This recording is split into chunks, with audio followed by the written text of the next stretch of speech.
So I think we touched on, Cloud Alliances being a team sport.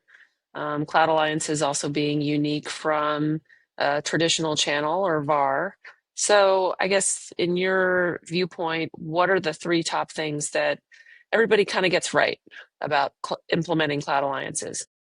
Well, I'm not going to say everybody gets them right. It's the things everybody should get right. How about that? Is that a little bit, There you that's go. well, it's more Yes. pessimistic, but probably a little bit more pragmatic. Yes. Should get right. I mean, you definitely need to set expectations with your executive leadership team on what this is and what this isn't. Uh, So executive buy-in. Executive buy-in. Make sure your finance team knows exactly, why this is of value, how they should treat it. Make sure your chief revenue officer understands why this is of value, how you should treat it, how you should treat listing fees, and how you Hmm. shouldn't treat listing fees. And if you want to motivate your humans, remember comp plans motivate humans. And if you want to transact through a very low cost indirect route to market, don't penalize your humans for transacting that way. There's a lot to be read in between the lines on that, but I will leave it at there. I'll leave it at there.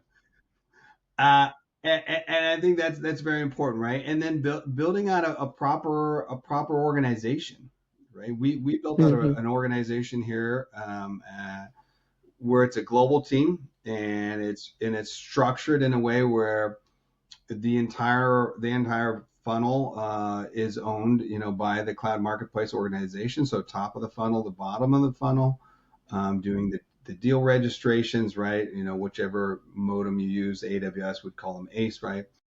And private offer generation, private offer execution, executing in the field through propensity to buy lists, right?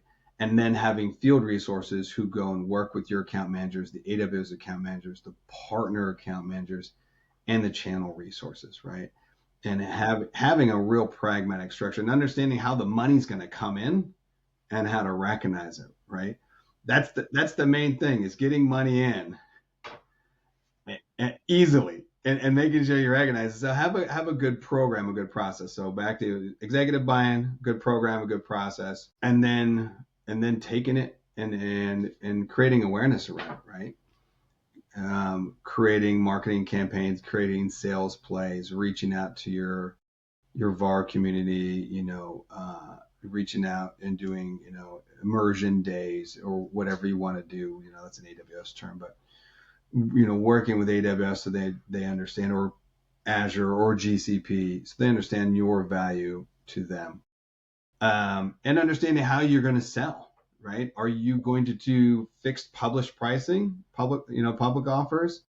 Are you going to do private offers? What does your product lend itself to? Can you do free trials? Can you do a full nurture where you do, you create an advocate, and then you create a user group, and then you sell the entire site or the entire company, right?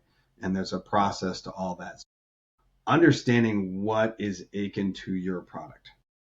If your product is extremely technical and detailed, and you're going to have a team of deployment resources, you're probably not going to be able to do a full PLG self-service motion. You need a Right. custom private offer it, right? if Yep. if you got some stuff that's pretty easy and turnkey, great. You can create that, and then you can create a fixed publish pricing. So understanding Hmm. how you're going to go to market, I think, is probably the third motion, right? If you're looking for your three bullet points.